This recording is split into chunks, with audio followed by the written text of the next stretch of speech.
It is your Classic Metal Show right here on the ClassicMetalShow.com. That tune was a tune called Bitch. That was from the Fragile Mortals, a great band which featured DMC from Run DMC. And the guy on the line right now, I'm going to argue the most busy guy in all of heavy metal, the one, the only, the former vocalist of Exodus, the current vocalist of about every other band in the world. It is Rob Dukes. Rob, how are you, man?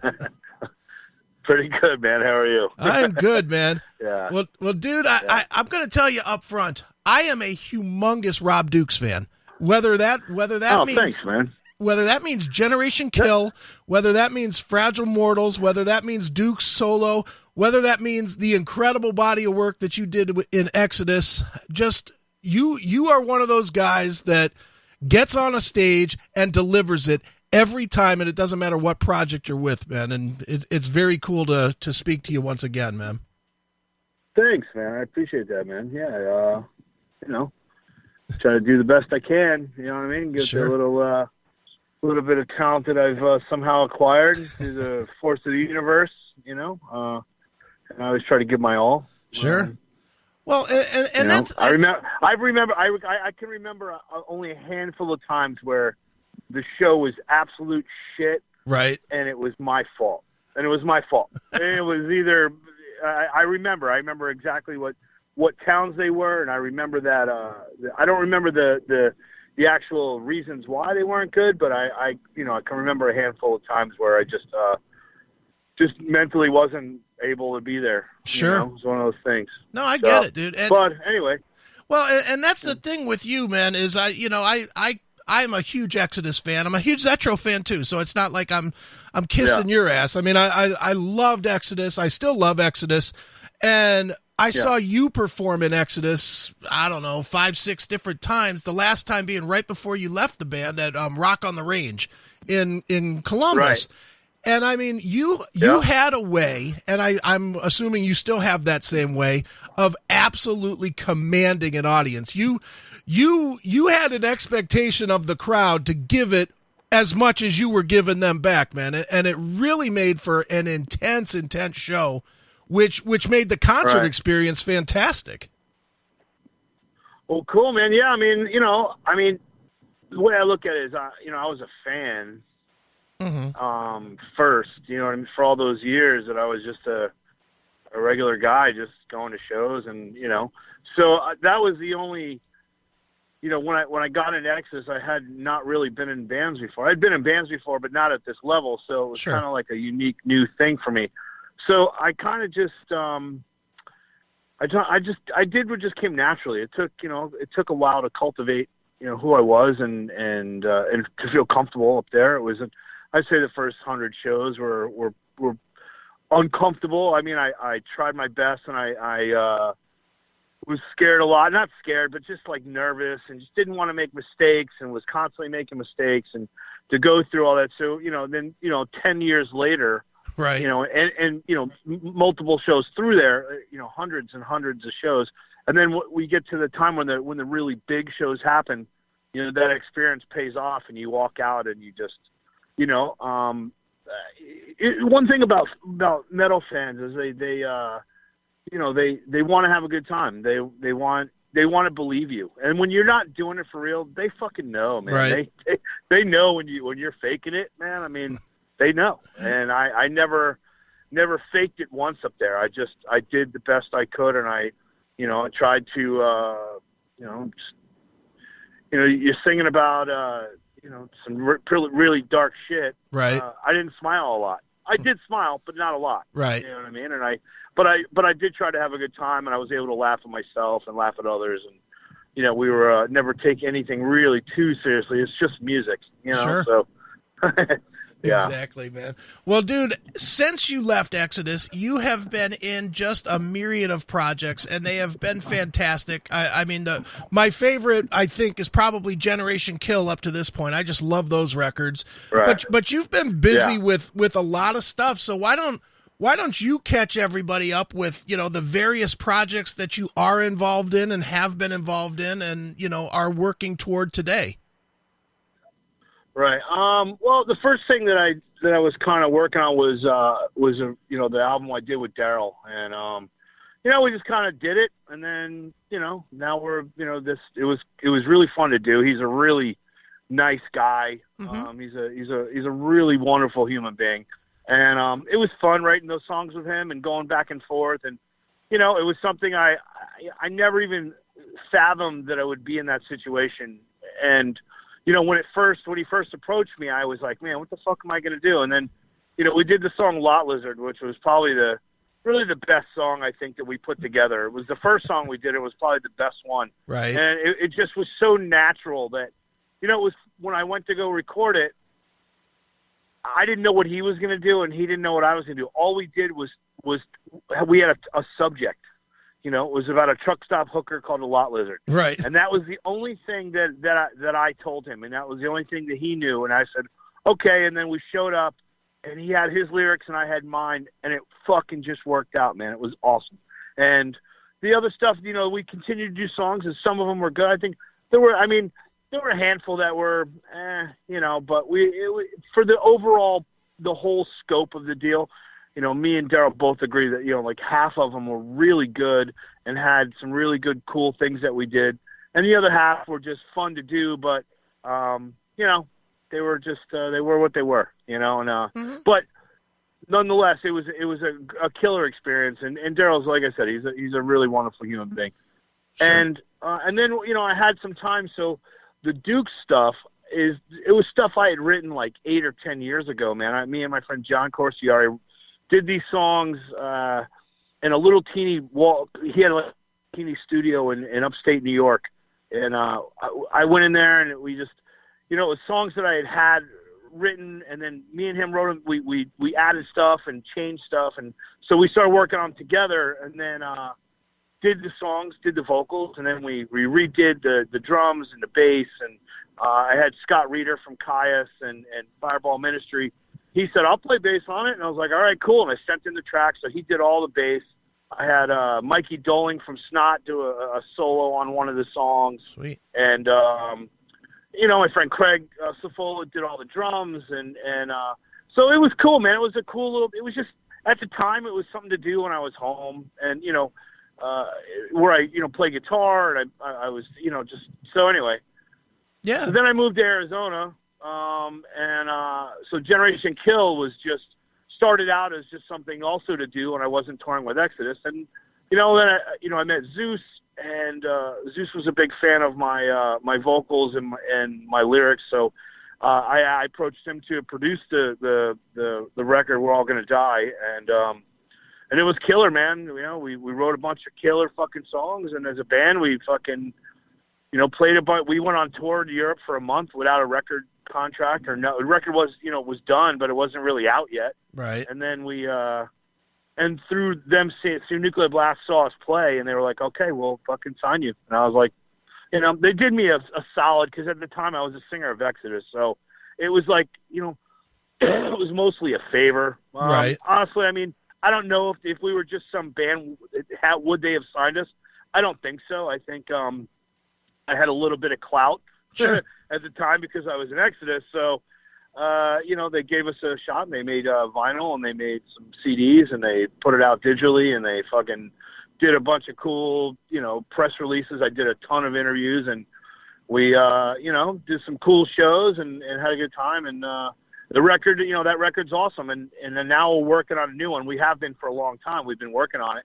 And, we're halfway there. We got Gary Holt to do a solo, and Lee Altus, and I got a bunch of other friends I'm asking. I'd rather ask them and have them do it before I say their name. Sure. So, but I do have other people just guest spotting on it, which is really nice of them and really cool. And we're making the album, and the album's really, it's really good, man. It's fucking, we didn't just throw some shit together and go, oh, here it's done. We actually really, like, we had songs that were done, and we're like, yeah, you know what, man, they're not good enough. Sure. So we just threw them away and started new ones. And we've been doing that repeatedly. You know what I mean? And I've been doing that with the lyrics. I wrote like 3 sets of lyrics, and then I didn't like any of it, so I threw it all away, and I started over a couple times, and so everything is just coming together killer for that. And then because I live in Arizona, I see Greg. I would see Greg Hall from time to time, and we would speak periodically. Mm-hmm. And then when he was at a Sacred Reich, I called him up and said, "Hey, man, I know how you feel. It sucks." So me and Greg started talking, and then we decided to start playing music together. So we got Chris Cannella from he lives right up the street. He lives like 5 minutes from me. Okay. One of the best guitarists I've ever sat down and watched play. I mean, he's a fucking amazing man. He really is. Nice. He worked with Eddie Van Halen for a while. He did a tour with Phil Demmel where they went and did like a clinic, and he works at right now he works at Dean. He's just an awesome guitar player. Sure. And very talented fucking singer and just songwriter. And so me, him, and Greg got together and we jammed. And then we started, so we actually, me and Chris got together the night before last and wrote a bunch of songs. And then we're going to get together and jam here in Phoenix and work on some shit. We got Greg and from Dark Angel, wow. Gonzo and Eric from Dark Angel. And one lives in New Mexico and one lives in LA. So they're going to travel in 2 weeks, and we're all going to get together and jam for an entire weekend and do like hang out for a couple days and put together a fucking bunch of songs and record them here. Chris has got a studio. I have a studio in my house that I've built. Just a real vocal booth, basically. I just did an enclosed vocal booth, and I go in and that's what I've been doing. That's really it. And I have a regular job. I restore vintage Volkswagens over in Mesa, Arizona, at a shop called Doug's Bugs, and we restore vintage Volkswagens. I've been doing that for a while, and I'm restoring an old Corvette for myself. Oh, nice. I have a '76 Corvette. I just got a crate motor for it and making it a fucking killer '70s hot rod style car. Got big ass tires on it, and so. You just stay busy, huh? Yeah, man. If I idle little hands, I'll just go crazy. Yeah. So. Yeah. I was going to say now, what are you going to do with the rest of your time since you're barely doing anything? Jeez, oh man. Yeah. And then I actually, I did actually last year went up to San Francisco and played with the Exodus guys. And sure. That was killer, man. It was cool to bury the hatchet of bad blood that happened, and it was a good time, man. And me and those guys, we talk constantly. Actually, me and Lee talked last night, man. So for a little while, and we're all we've all maintained our friendships. I know that I was pretty angry for a little bit, and I had every right to be. I just lost a gig I've been doing for 10 years that I love doing, and but we settled it, and it's all good. Yeah. And was that easy to do? Now I get to what? To squash the bad blood, because that's definitely hard. I mean, that's hardcore to just go back to the guy that you replaced because he fucked them in the first place. Well, it was this business can be rough, man. I mean, right. It's just what it is, man. And so personally, man, we did what we were doing, and Gary told me. And we spoke. I flew up to San Francisco, and we all sat down at a table. Okay. They were, we talked about why it happened, when it happened, and they were all, they were legitimately sorry, and mm-hmm. but and I was okay with that. It just all made sense, and we moved on. Sure, and that's cool, man. And you know what? And on both sides of it, it shows the whole bigger man thing, that you guys were able to not just, shake hands and then go about your business and not really mean it, but that you were actually able to get on stage and perform a little bit and, and enjoy it. Yeah. So then like, a couple months later, I'm working on a new song. Right. For Generation Kill. And we got our first song, and it's fucking so fast, man. It was like, Jesus Christ, man. Everything about it was just, so I was like, hey, man, I might call Gary and see if he'll do the solo. And I called Gary up, and I was like, hey, man, will you do a solo for me on the new Generation Kill record? He goes, Of course. Nice. I sent him the song. He had a little break from Slayer. So we found a studio up where he lives, and he went in the studio and fucking pulled off this fucking vicious Gary Holt solo, man. And you know what was cool, too, was I said, hey, man, if the song's not good enough, we have other songs. And he goes, I sent him the song, and he goes, oh, this song's fucking killer, dude. Fucking A, I'll do it. Right on. You know what I mean? So, you know, that was a big stamp of approval that I really dug, and it was fucking cool. So, oh, yeah, you know, man. So I sent one to Lee, and I got Lee. Lee's like, "Oh, I'd love to be on it. Yeah, great song. I'll fucking do it." So, yeah. So there it was there. So now I got Lee on it, and him, and Gary, and continue and get a couple more people, and you know, sure. So, and it's been killer, man. It's you know, life is good, man. I'm happily married. I live in a nice house over in Arizona. It's nice here a lot. Right. I ride my motorcycle a lot. I build hot rods and old school Volkswagens, and you know, yeah. You're doing a lot better than the guy that's sitting in a cubicle just hating his life day after day. That's for sure. Yeah. Well, you know, I could have done that. I don't want to. Yeah. I'm with you. So. Totally with you on that, man. Well, dude, let me go backwards a little bit to Fragile Mortals, because I was always, you know, I'm genuinely curious when you and Daryl first started writing together. I guess it's more of an idea of what he portrayed to you. I'm not saying that the guy's not talented or that he wouldn't have known what you were. But I have to imagine when he went and figured out who you were, he had to be somewhat intimidated, because let's just face it, you're not Aerosmith. You're a lot heavier of a beast than that. And I have to imagine on some level he wasn't quite ready for the amount of metal that you brought to a project. Well, you know what's funny? He was at that Rock on the Range show that you saw. Oh, that really? was my last Exodus performance. Right. That was my last time I ever played with those guys. Right. And he was there. He was there with what the fuck was the name of that band? He had done some work with I fucking don't remember the name of the band. Some fucking Pop Evil. Oh, Pop Evil. Yeah, sure.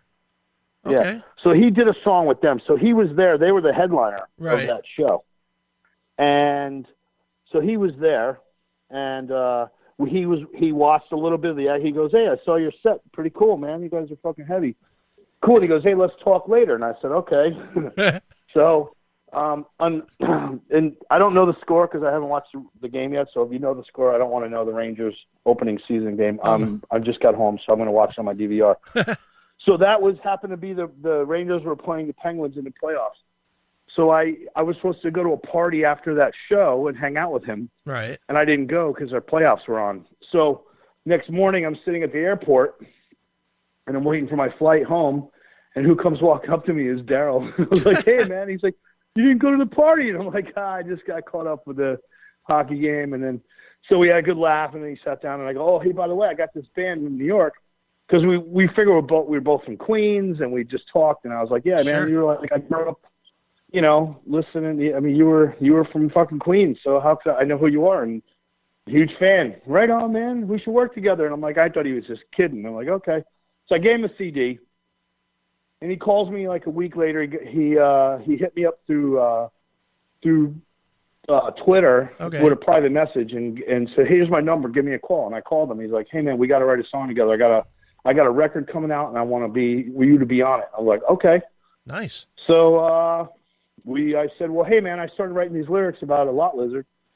Let's write a song about that." And he said, "Okay." And that's what we did. And then that spawned off into more songs. As we got to recording, we were having a good time. We had some other ideas, and then we just kind of kept going. And that's what happened. I'm going to smoke a ball right now. Do you mind that? It's fine with me, dude. All good, dude. So okay. Nice. So, dude, what is your timeline of events of music that you're releasing? I'm assuming the Dukes EP is next. Well, that's out. You can get the Duke stuff on iTunes. I just kind of put that out there. I have 3 more songs I did. Okay. And we're waiting for Scott. I gotta get him over to Scott. I'm almost done with the guitars. And then once I get the guitars done, I'll send him over to Scott. He'll do the bass, and then I'll put those out. I'm stoned now. So anyway, that stuff was just gonna drop periodically. I'll just put out, hey man, I got another song. Hey, I got another song. And you like it or you don't. It's it's one of those things. You sit around playing guitar and write music. Not all of it's gonna be 44 magnum opus. It's always gonna be something different. You can't write the same song over and over again. So sure. So that stuff's different. The stuff I'm doing with Chris and Eric and Greg and Gonzo is right now. It's kind of like I'm not going to say stoner rock, okay, but I'm going to say it's rock and metal. It's a mixture of like Black Sabbath and fucking Van Halen. Okay. It's just kind of like mid-tempo to up-tempo stuff. But it's heavy and it's fucking fun and cool, and that's the stuff we've been doing. Very kind of like late Caius material and some like Orange Goblin and nice. Some of those bands that are like a little bit of AC/DC in there. Just kind of like I imagine we said, hey man, let's imagine you go out for beers and you want to see a band that's fucking fun and cool. You don't want to be bummed. You don't want to go see Tool and be depressed. Right. You know what I mean? Or you don't want to be brought down. You just want to have some beers and let loose after work. Sure. That's the band we're doing. So, yeah. Dude, that sounds singing awesome. The songs about fucking doing drugs and drinking and and driving fast and crashing cars and nice. It's so in other words, it's your fun record to kind of be the yang to the yin of your metal. Yeah, man. It's gonna be metal though. It's gonna be fucking metal. Sure. It's all every time we say we want to. Oh no, it's not BS. Not we're metalheads, man. That's what we play, man. No doubt, man. Dude, when you look backwards, man, do you think that the Exodus fans fully got just how good and how heavy those records that you did were? Because I mean, I listen to them now, and I'm like, Jesus Christ, were these things crushing? I mean, Ballad of Leonard and Charles. What is like that in the rest of the catalog, man? It's so fucking brutal. What's crazy is that album. If you've ever, I remember when I got my first copy of it from Andy Sneap. He goes, "Hey, I got a copy of it," and I took it out and I burned a CD of it, and I went and I got in my car and I went for a drive. And by the 8th song, I was tired. I was like, God damn, this thing is just fucking relentless. It just does not fucking let up on you. Right. And it was actually exhausting. It was fucking exhausting, having that, that much. And every song was fucking killer. Like Exhibit B was just, I think the antithesis of where we started and unfortunately ended. Right. I never wanted it to end. I thought we had some more good stuff in us, and this is business. But anyway, I think the fans understood it at the time. Man, I mean, there were nights we'd come out and we'd open with Leonard and Charles for the whole last couple tours I did. Right. And people were pitting immediately, just immediately. From the opening note, they just could not contain themselves, and that's, that was always really fun to see. And I was always the guy too. Like after the show, I'd go hang out. I wasn't the guy that ran and hide. I went out and hung out with people and talked and took pictures and shook hands and tried my best to just remember where I come from and be a fan. That's kind of what I was. So sure, I knew what they wanted. I knew how they. Dude, you're awesome. Hey, man, you are too. Thanks for coming. Yep. It was one of those. Hell yeah. And so, yeah, man. And one of the things that always in that time, and I don't want to keep going to Exodus because you've obviously had a lot of stuff since then, but one of those things that sticks out in my memory probably more than any music or any show that I ever personally saw was the one that ended up on YouTube where you just stopped the show because the cops were beating the fans. Dude, that It was a security guard. It wasn't a cop. It was this guys. one overzealous security guard. Yeah. Yeah. And we stopped the show. We said, we're not going to play until you bring him back in. Like, fuck you. And it, you know, in the way, you know, on YouTube, I think it was edited for the DVD. But the original footage is, you know, was a half an hour. It was a half an hour of me arguing with the fucking club owner and the security that was there. And like, it was the mayhem, man. It was mayhem. And it was all because of one kid. I mean, and it was one asshole choking out this 15-year-old kid who was just trying to have fun. Right. You know what I mean? It wasn't hurting anybody. They were having a good time. And it was one of those things. He was just ignorant and didn't understand. And once he got confronted, he got defensive and he refused to back off. He just was like, nope, this is how I'm going to be. And it was comical and stupid and, you know, but yeah, we were good to our fans, man. We always try to fight. If there was ever a little kid in the audience, you know what I mean? If we could, we'd drag him up on stage and put a guitar on him at the end. Right. And that was always fun. I mean, can you imagine being 5 years old and fucking having that experience? I mean, so check this out. My nephew came to a show. He was probably around 10. And we were playing this small little, it might have even been a bar. It was a small, like, club bar. Sure. In Kentucky where he lives. My brother and sister-in-law live in Louisville, Kentucky, or Lexington, one or the other. I forget which one. My sister lives in Louisville and my brother lives in Lexington, or vice versa.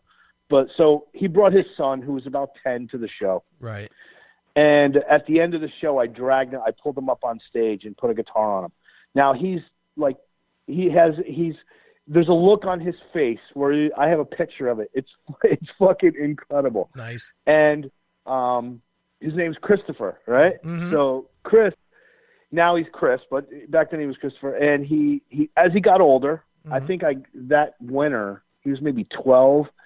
I sent him for Christmas, I sent him a guitar and a little practice amp. And I said to his mother, I was like, look, you need to give him guitar lessons. Like that's part of the deal. Right. And she said, okay. So fast forward, 8 years later, he's 18 years old, 19 years old. He's playing in a thrash metal band. Sweet. And he's a badass guitarist. And it all started with that little moment of just dragging him up on stage. And it was like this, crazy. So I'm the crazy uncle who did all that with him, Dude, that's awesome, man. So what are the odds for you, man, going forward to seeing you out on a stage again? Are any of these projects looking at actual touring or not really right now? Or what? Killers, man. So right now we're working on the record. We're hoping that I'm hoping to have the vocals and everything done by early December and have the album out next spring, which would be able to do stuff next summer. So hopefully that's what's going to happen. Hopefully we can, just get there's a couple things that I'd like to talk about, but I can't because they're not finalized. And, but there are things in the work that we're working towards. Like we have certain goals that we want to meet, and we want to go tour. We want to go to Europe. We want to go to South America. We'd love to go to Japan. There are things that are, that are possible for us to do. And that's the plan. The plan is just to make those come to fruition. But really what's now on the table is get the record done, but we're not rushing it. Like if we don't get it done by December, then we don't get it done by December. I decided I'm not going to put out a piece of shit. Right. I'm going to put out something that I fucking, really like and really enjoy. And so far what I've played and what I've, shown people, like, you can hear the Rat King. I did the Jim and Sam show on Sirius. Sure. And it's up on YouTube. And they played it. They played the Rat King, which was just a song that we had done. We're mostly done. It's still pre-production, but it was a song that we had mostly done. And we were okay. We're gonna play this as just to keep the fans like, hey man, if you want to hear New Generation Kill, you can hear this song. So, sure. So I'll give That's kind of what it is at this point. Just giving little teasers, little tidbits, and working on music, and hopefully make it all happen. Hell yeah. So. Well, dude, it sounds like a lot of good stuff going on. As a fan, I can't wait for new stuff. I don't really care what the name is on the front of it. As long as it has you singing on it, I will definitely be listening. So. Oh man. Oh, go ahead. Check this out. Go ahead. I forgot all about this. All right. You ever heard the band Hades? Yeah, sure. Yeah. Dan Lorenzo. So Dan Lorenzo. So Dan Lorenzo has a band, and he's calling it Cassius King. It's just it's basically just covers. Yeah. And you get it for free. He gave it away. I did 4 songs. I did National Acrobat. Okay. I did Get It Hot by AC/DC. Right. I did Ace Frehley's what the fuck is that song? Rip It Out or something? Is it Rip It Out or Strange Ways? Strange Ways. All right. So I did Strange Ways by Kiss, which was Ace Frehley singing in that one. And then I did God of Thunder too. Nice. Which really wasn't one of my favorite Kiss songs, but it meant enough to me as a kid. Sure. That I said, okay, I'll do that one. So I did, and I'm on that CD, which he gave away for free. He's just giving it away. He's got a new band. What is his? They're killer. They have a new album called Woodshed out. Yeah. And I should know this. It's a Vessel of Light. Yeah. The Vessel of Light record. Right. So Dan and me have been friends for a while. If you go on YouTube and you type in, I think Cassius you type King. in like my name plus Snowblind was me and Mark Striegel and John Astronomy and Dan Lorenzo and Ron Lipnitsky playing Snowblind by Black Sabbath live at the Gibson Studios in New York City. Sweet. And we never rehearsed it. We just showed up and played it. And it was fucking awesome, man. It was fucking fun as shit. So and I knew Dan before that because I was from New York and I kind of knew. So anyway, he did this thing called, Cassius King. And I'm on that. I did 4 songs on that.